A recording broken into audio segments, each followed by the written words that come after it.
हाँ जी, क्लास 12 कैसे हैं आप सब? बहुत अच्छे होंगे। एंटरप्रेन्योरशिप जो अच्छी चल रही है आपकी हमारे साथ। लास्ट वीडियो में हमने आइडिया फील्ड्स के बारे में बात किया था और 3 आइडिया फील्ड्स हम देख चुके थे, जिसमें हमने सबसे पहले नेचुरल रिसोर्सेज की बात की थी, सेकंड में हमने एग्जिस्टिंग प्रोडक्ट और सर्विस की बात की थी, थर्ड में हमने मार्केट ड्रिवन और डिमांड ड्रिवन की बात की थी।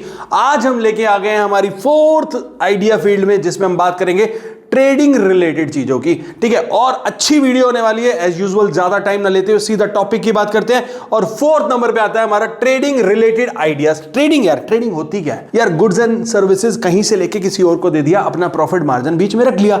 ठीक है, ऐसे बिजनेसेस भी बनते हैं जहां पे सिर्फ और सिर्फ हम लोग ट्रेड कर रहे हैं। ठीक है, हम हो सकता है रिटेलर बन जाएं, हम हो सकता है होलसेलर बन जाएं। ठीक है, हम क्या कर रहे हैं? प्रोडक्ट कहीं से एक्वायर कर रहे हैं, कंज्यूमर कोई और है, दोनों को बीच में मीडिएटर का काम कर रहे हैं। ठीक है, अपना प्रॉफिट रख लेते हैं। कह रहे trading is buying goods and services and selling them to the consumer at a profit. अपना मार्कअप रखा हमने और बेच दिया।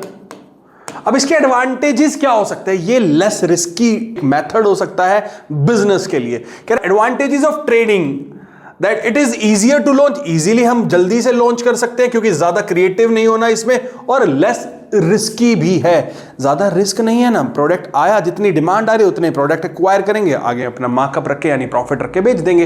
इट्स स्कोप हैज वाइडेंड, अब इसका स्कोप वाइडेंड हो गया है and also includes e commerce. अब आपको पता ना, इतने ई कॉमर्स प्लेटफॉर्म आ गए, इंपोर्ट कर सकते हैं, एक्सपोर्ट कर सकते हैं, लोकल रिटेल, डिपार्टमेंटल स्टोर्स, बहुत सारे एरियाज है जहां पे हम ट्रेडिंग के लिए अपने बिजनेस को और एक्सपेंड कर सकते हैं, ट्रेडिंग बिजनेस को। To survive in the market, new entrants के लिए बता रहा है कि अगर आप न्यू एंट्रेंट है और आपको इस मार्केट में सर्वाइव करना है तो आपको स्किल एक्वायर करनी पड़ेगी, कॉम्पिटेंसीज देखना पड़ेगा, नॉलेज एक्वायर करनी पड़ेगी to launch, manage and expand business opportunity. देखो यार, आप एक एग्जिस्टिंग प्रोडक्ट के साथ मार्केट में उतर रहे हो ट्रेड करने के लिए, तो आपकी स्किल्स और कॉम्पिटेंसीज बहुत मैटर करती हैं, आपकी नॉलेज बहुत मैटर करती है कि आप कैसे सर्वाइव कर पाओगे और बिजनेस अपॉर्चुनिटीज को कैसे ग्रैब भी कर पाओगे। आई बात समझ में? हाँ जी सर। आगे बात करते हैं हम लोग सर्विस रिलेटेड आइडियाज की। अभी हमने ट्रेडिंग रिलेटेड आइडियाज की बात की, अब हम बात करेंगे सर्विस रिलेटेड आइडियाज की। सर्विस यार देखो, आईटी रिलेटेड सर्विस हमारे इंडिया में कितनी एक्सपेंड हो रही है। हर बंदा अपना नया सॉफ्टवेयर लेके आ रहा है, नया ऐप लेके आ रहा है कि नहीं है? तो सर्विस रिलेटेड उसी से बात कर रहा हूं मैं। It is the most growing field, ये मोस्ट ग्रोइंग फील्ड है these is due to the emerging knowledge of societies and advancement in information and technology. IT की ही बात कर रहा है भाई साहब। कह रहे new opportunities can be identify by understanding. कैसे आइडेंटिफाई की जा सकती है? By understanding linkages to different business activities, कि हमारी सर्विसेज को हम अपने मल्टीपल मार्केट में मल्टीपल बिजनेसेस से कैसे लिंक कर सकते हैं। Some of the interesting opportunities in service sector are as follows. यार क्या हो सकते हैं मैं आपको पहले बताता हूं। देखो, फूड इंडस्ट्री में कितना बड़ा एक्सपेंशन आ गया। जोमैटो, स्विगी, ये क्या कर रहे हैं? आपको घर बैठे आपका फेवरेट फूड फेवरेट रेस्टोरेंट से आप खुद जाके बाद में ला पाएंगे, उससे पहले आप तक आ जाता है। प्लस डिस्काउंट ऑफर्स करते हैं। अगर नॉन फूड इंडस्ट्री में बात, तो टूरिज्म में हम जा सकते हैं। बहुत सारे ऑप्शंस हैं, आइए देख लेते हैं ना। कह रहे food sector opportunities, Indian fast food या फिर फिंगर फूड की बात करें। कह रहे almost all regions of India still have their own variety of food. हर जगह अपने डिफरेंट टेस्ट कुजीन्स हैं, लोकल फूड है, ठीक है, जहां पे फूड अपॉर्चुनिटीज हैं। बट अगर हम बात करते हैं पिज्जा, बर्गर, पॉपकॉर्न एक्सेट्रा, ठीक है, अब इसके लिए हमारे पास मैकडी है, पिज्जा हट है और बहुत सारे रोल मॉडल्स हैं जो इसमें एफिशिएंटली सर्विसेज, हाइजीन, क्वालिटी और ओवरऑल वैल्यू दे रहे हैं। But the menu should be Indian, as Indian love traditional food. अब आप एक बात बताओ, मैकडोनल्ड्स इंडिया में डिफरेंट बर्गर सर्व करता है, out of India different burger serve करता है due to some traditions and taste, spice, masala सब कुछ अलग हो सकता है ना। So outlet serving vada pav, chole kulcha, samosa etcetera can also be successful. ये बन सकते हैं, क्यों नहीं बन सकते भाई साहब? आप समझो कितना बड़ा इंडियन कंज्यूमर मार्केट है। ठीक है, उनके टेस्ट बर्ड्स को सेटिस्फाई करने की अगर आपने रिस्पॉन्सिबिलिटी ले ली तो आप एक बहुत बड़ा बिजनेस बना सकते हैं। आपको हाइजीन मेंटेन करना है, क्वालिटी देनी है। अगर आप ये कर पाए तो आप अपने प्राइसिंग पे बहुत अच्छे सक्सेसफुल बिजनेस फूड एंटरप्रेन्योर्स बन सकते हो। ठीक है, चलिए आगे बात करते हैं और क्या कह रहा है। तो इसी में मैं फूड इंडस्ट्री की बात कर रहा हूं, जहां पे मैं फैमिली डाइनिंग या फैमिली डिनर की बात कर लेता हूं। कह रहा है special arrangement for family dinner services like Nirula's offering Indian style plated और combos meals with table services and overall good price value equation can be used as a service idea in this sector. यार अभी नरूलास का example लिया, आप देख सकते हो पिंड बलूची, ठीक है, या फिर आप और ऐसे बड़े बड़े हल्दीराम्स आप ले सकते हो, बीकानेर वाला, ये क्या है, ये इंडियन ब्रांड्स कैसे बन रहे हैं इस सेक्टर में। तो आपके भी हम ब्रांड बन सकते हैं, बट आपको क्या करना है वो आप सोचेंगे, आपका क्या इनोवेशन होगा, आपका क्या प्राइसिंग फैक्टर होगा, वो आपको सोचना है।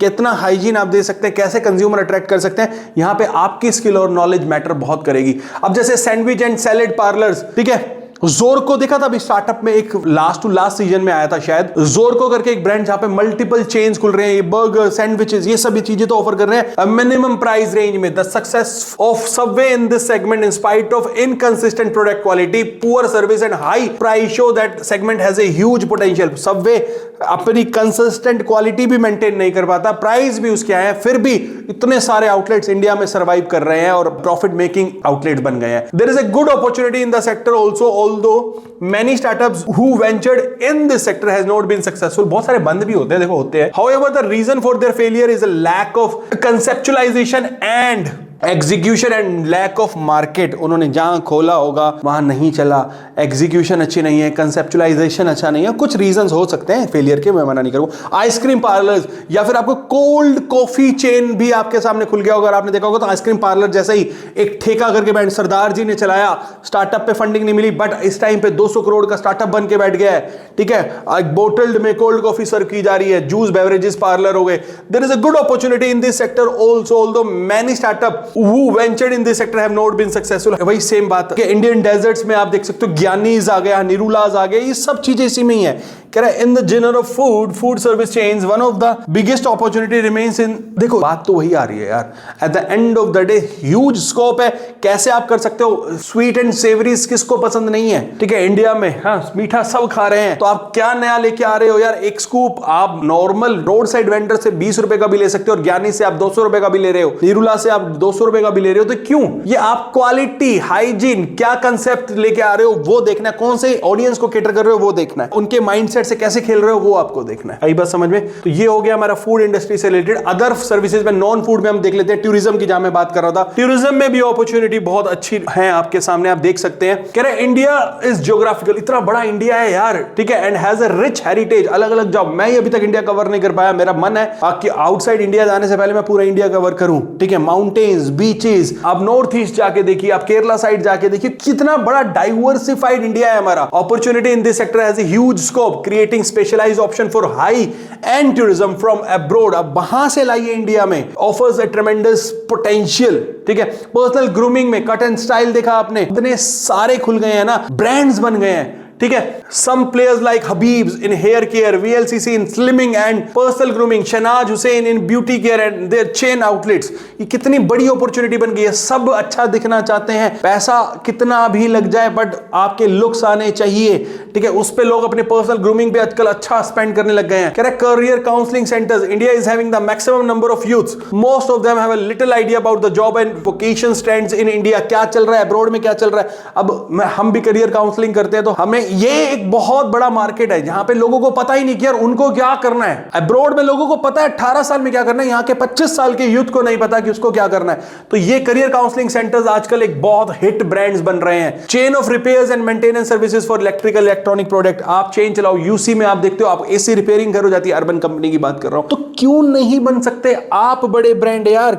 आप अपना आइडिया तो लेके आओ। आजकल तो मेड्स भी 50 रुपीज में घर पे 1 आवर के लिए आ रही हैं, सर्वाइव करती हैं और चली जाती हैं। ये सब सॉल्यूशंस कितनों को चाहिए, किसको नहीं चाहिए। जॉब सेक्टर में आजकल का यूथ बैठा है, उसको पता है कि मुझे टाइम कम है, पैसा मैं पे कर सकता हूं और घर बैठे मुझे ऑन कॉल सर्विस मिल जाती है, तो प्रॉब्लम क्या है यार। आई बात समझ में? तो ये हो जाती है मेरी अदर सर्विसेज जो नॉन फूड इंडस्ट्री से मैंने बात करी, ठीक है। उसके बाद बात कर लेते हैं क्रिएटिव एफर्ट्स की। क्रिएटिव यार, आप कितने क्रिएटिव हो सकते हो उसके बारे में बात कर लेते हैं। कह रहे क्रिएटिव एफर्ट्स, कह रहे creativity is an important idea field. Obviously आप कुछ नया क्रिएटिव लाओगे तो कुछ अच्छा करोगे मार्केट में, तो सक्सेसफुल होने के ज्यादा चांसेस भी हो जाते हैं।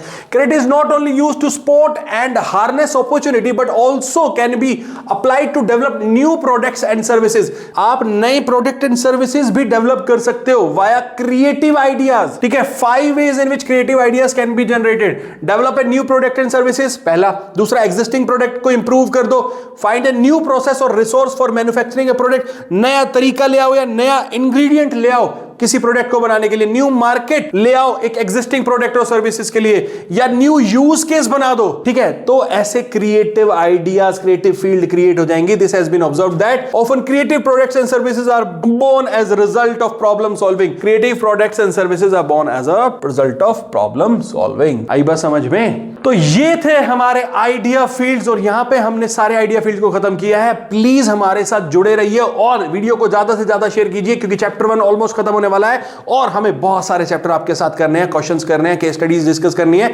तो पहले हम थियोरेटिकली सारी चीजों को समझेंगे एंड देन हम आपके साथ टिल योर एग्जाम जुड़े रहेंगे। और खाली आपके एग्जाम के लिए नहीं, एंटरप्रेन्योरशिप आपके करियर के लिए भी बहुत इंपॉर्टेंट है। सो जुड़े रहिए। Thank you so much.